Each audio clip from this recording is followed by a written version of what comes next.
नमस्कार, आप देख रहे हैं वाइस नेशन। मैं हूं आपके साथ रिंकी सिंह। वक्त हो चला देवभूमि समाचार का रुख कर लेते हैं। खबर लक्सर से है। रास्ता बाधित होने से ट्रेन की चपेट में आए घायल को 108 एम्बुलेंस लेने नहीं पहुंची घटनास्थल पर, जिस उपचार के अभाव के कारण उसकी मृत्यु हो गई। रास्ता बाधित करने पर पुलिस कार्रवाई में जुट गई।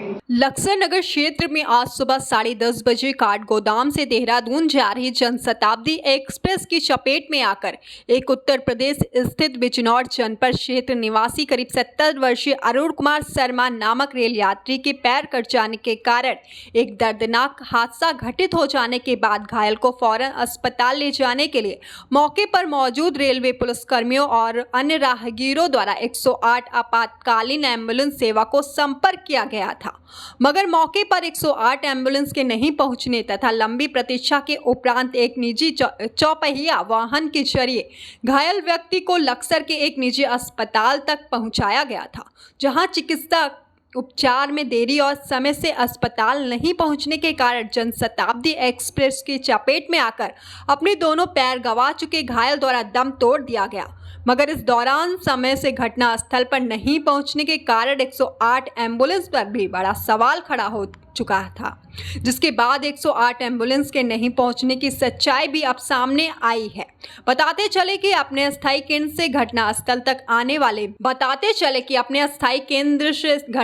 तक आने वाले सिमली मोहल्ले से एक निजी भवन निर्माण के चलते समूचा रास्ता बाधित किए जाने की बात सामने आ रही है, जिस कारण 108 एम्बुलेंस मौके पर पहुंचने के लिए बाधित पड़े रास्ते के सुचारू रूप होने का इंतजार करती रही, मगर एक निजी भवन निर्माण का रेत और बजरी जैसा कंक्रीट मटेरियल सड़क पर पड़े होने के कारण 108 एम्बुलेंस मौके पर नहीं पहुंच सकी और इस दौरान 108 एम्बुलेंस सेवा का घटनास्थल पर लंबा इंतजार करने के पश्चात राहगीरों द्वारा एक निजी वाहन के जरिए घायल को अस्पताल तक पहुंचाया गया, मगर अस्पताल में जिंदगी और मौत के बीच जूझ रहे घायल व्यक्ति द्वारा इलाज में हुई देरी और शरीर से अत्यंत खून बहने के कारण उसकी उपचार के दौरान मौत हो गई। वहीं 108 एम्बुलेंस सेवा में भी देरी और सार्वजनिक सड़क मार्ग बाधित करने वाले आरोपी के विरुद्ध कोतवाली पुलिस द्वारा मामले का संज्ञान लेकर कार्रवाई की जा रही है। लक्सर कोतवाली अमरजीत सिंह के मुताबिक रास्ता बाधित करने पर धारा 133 की कार्रवाई को अमल में लाया जा रहा है। ऐसा है, मैं काम के लिए अपने इधर जा रहा था, सिमली में थोड़ा काम था, तो मैंने देखा वो गेट बंद है, एक 505 ये लक्सर सिमली में। मैं गेट पर ही रुक गया तो इधर से एक गाड़ी आई है काठगोदाम, जनशताब्दी एक्सप्रेस भी बोलते हैं उसको, तो उससे एक लड़का पहले उतर गया। मैं इधर से देख रहा था, वो आउटसाइड थे उनसे, लेकिन जैसे उनके साथ में कोई बुजुर्ग थे वो उतर रहे थे, उनके दोनों पैर अचानक से गाड़ी के नीचे आ गए और दोनों पैर उनके कट गए हैं। और जैसे कि हमने देखा धूप ज़्यादा हो रही है, वो बच्चा अकेला था साथ में, वो रो रहा था बहुत काफ़ी। हमने जीआरपी को सूचना दे करके वहाँ से अधिकारी भी आए, उन्होंने अपनी लिखा पढ़ी करने के बाद उनको निजी वाहन से एक लड़का जा रहा था इधर से, उसने उनको बिठा के उपचार केंद्र भेज दिया है। बढ़ते हैं अगली खबर की ओर। अगली खबर काशीपुर से, जहां पर कांवड़ यात्रा को लेकर यूपी और उत्तराखंड पुलिस की अंतर्राज्यीय समन्वय गोष्ठी का आयोजन हुआ है। कांवड़ यात्रा के मद्देनजर ऊधम सिंह नगर पुलिस द्वारा अंतर्राज्यीय समन्वय गोष्ठी का आयोजन काशीपुर में कराया गया। गोष्ठी में एसएसपी ऊधम सिंह नगर व अन्य पुलिस अधिकारियों ने प्रतिभाग कर कांवड़ यात्रा के मद्देनजर एक दूसरे के साथ आपसी तालमेल और कांवड़ यात्रा से जुड़ी जानकारी साझा की। गोष्ठी के माध्यम से कांवड़ियों के आवागमन के चलते ट्रैफिक व्यवस्था आदि के मद्देनजर काशीपुर में बाजपुर रोड स्थित आईजीएल फैक्ट्री के गेस्ट हाउस में बैठक में उत्तराखंड व उत्तर प्रदेश के पुलिस अधिकारियों ने प्रतिभाग कर कांवड़ यात्रा के मद्देनजर एक दूसरे के साथ आपसी तालमेल और कांवड़ यात्रा से जुड़ी जानकारी साझा की। इस दौरान मुरादाबाद मंडल, कुमाऊं मंडल और मुरादाबाद मंडल के सीमावर्ती जिलों के थाना स्तर तक के अधिकारियों की मीटिंग के आयोजन में कुछ अधिकारी ऑनलाइन भी जुड़े हुए थे। एसएसपी मंजुनाथ टीसी ने बताया कि ऊधम सिंह नगर जिला कांवड़ यात्रा के लिहाज से काफी संवेदनशील रहा है, इसलिए कांवड़ यात्रा को पूरी तरह से गंभीरता से लेते हुए उत्तराखंड के कुमाऊं के साथ साथ उत्तर प्रदेश के मुरादाबाद और बरेली रेंज के अधिकारियों के साथ आज बैठक का आयोजन किया गया। बैठक में दोनों ही राज्यों के अधिकारियों के साथ साथ पुलिसकर्मियों के मोबाइल नंबरों का आदान प्रदान भी किया गया तथा व्हाट्सएप ग्रुप बनाकर इसके माध्यम से कांवड़ यात्रा पर सकुशल संपन्न कराने का फैसला लिया गया। वहीं दोनों राज्यों के पुलिस अधिकारियों ने स्थानीय स्तर पर योजनाओं को आपस में आदान प्रदान किया। इस दौरान दोनों ही राज्यों के पुलिस अधिकारियों ने एक दूसरे से की जाने वाली अपेक्षाओं का आदान प्रदान किया।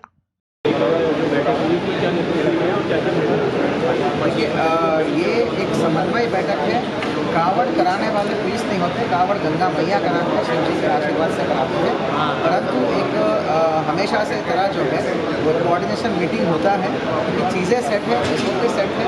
मुख्यालय लेवल पे उत्तराखंड और यूपी लेवल के दोनों DGPs ने एक समन्वय बैठक ली कि वहाँ पर चीज़ें ऑलरेडी सेट हो चुका है कि क्या ट्रैफिक डायरेक्शन होना है, कब से कब तक रहना है। हमारा आज का ये जो एजेंडा बिंदु था, जिसमें अंतर जनपदीय और अंतर्राज्यीय बैठक हमने लिया है, उसमें जो ग्राउंड लेवल में जो काम करने वाले कटिंग एज ऑफिसर्स बोलते हैं, जो रह के ग्राउंड पे एक्चुअल में काम करते हैं, हमारा एजेंडा था कि वो आपस में जान ले एक दूसरे को और किस प्रकार से उत्तराखंड पुलिस का और यूपी पुलिस का और संपूर्ण कावड़ियों का जो आशाएं हैं और पूरा अपेक्षाएं हैं और रूल्स जो बनी है डाइवर्शंस का, उसको धरातल पर कैसे अमल में लाना है, उसके लिए निटी-ग्रिटीज बोलते हैं ना, मतलब फाइनल चीज़ें। मतलब बढ़ते हैं अगली खबर की ओर। अगली खबर उधम सिंह नगर के जिले रुद्रपुर से, जहां पर नवनियुक्त जिला अधिकारी उदयराज सिंह ने अधिकारियों के साथ आपदा संबंधित क्षेत्रों का निरीक्षण किया और आवश्यक दिशा निर्देश दिए।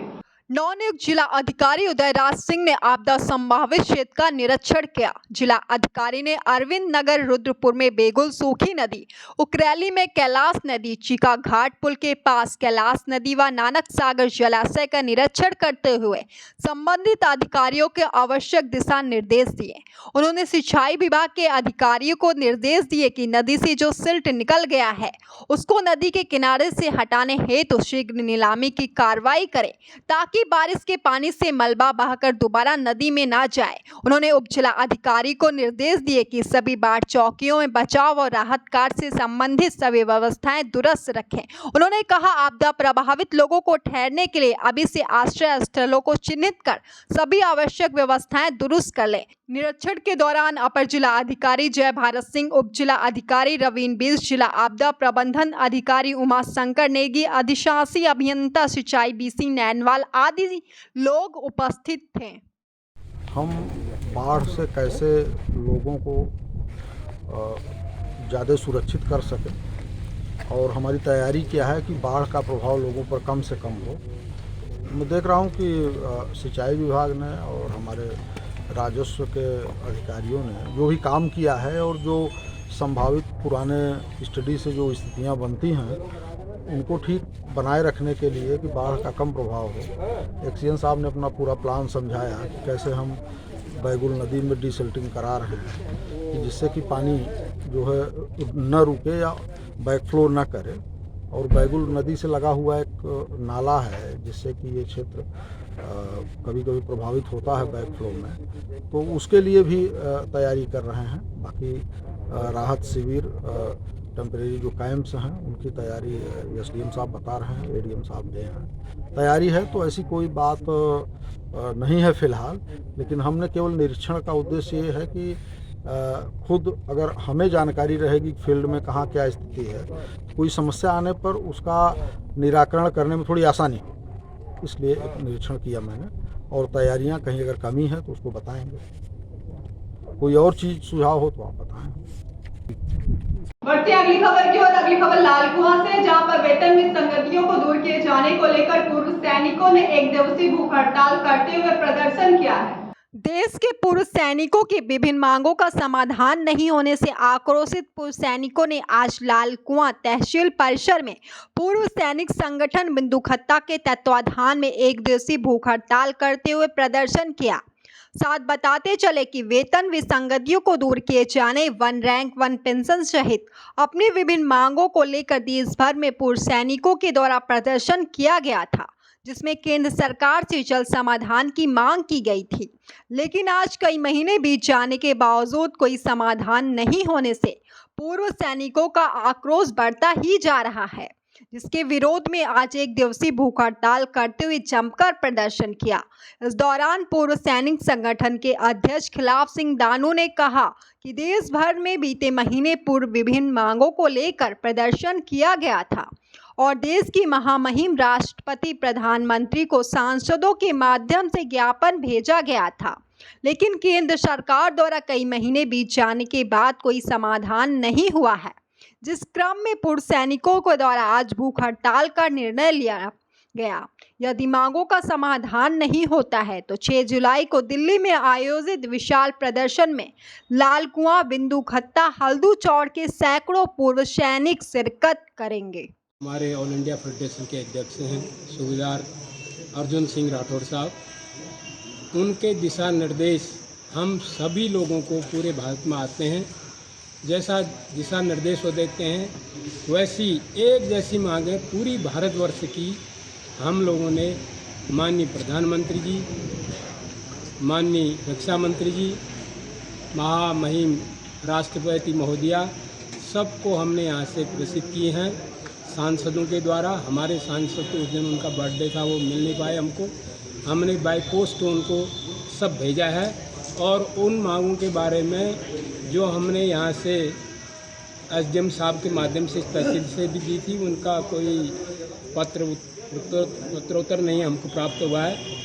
लेकिन हम लोग जब तक हमारी मांगें पूरी नहीं होती हैं, हमारे साथ बहुत विसंगतियाँ की हैं, हम किसी को दोष नहीं देते हैं, लेकिन गलतियाँ तो हुई हैं और सारी चीज़ें सरकार के ऊपर जाती हैं। कोई भी फाइल प्रोड्यूस होती है तो लास्ट में वो सरकार के पास जाती है और वहीं से सरकारी उसको सैंक्शन करती है तो वो धरातल में आती है। जब तक हमारी मांगें पूरी नहीं होंगी, हमारी जो भी हमारे फेडरेशन के अध्यक्ष दिल्ली से जो भी निर्देश हमको करेंगे, हमारे करीब 200 संगठन उनसे जुड़ चुके हैं, उनके अनुरूप ही हम लोग अपने अपने क्षेत्र में अपने आज हमारी सांस्कृतिक भूख हड़ताल है, जैसा निर्देशन वो करेंगे वैसे ही काम हम करते रहेंगे। फिलहाल अभी की खबरों में इतना ही। तमाम देश दुनिया की खबरों से रूबरू होने के लिए देखते रहिए वाइस नेशन। अभी दीजिए इजाजत।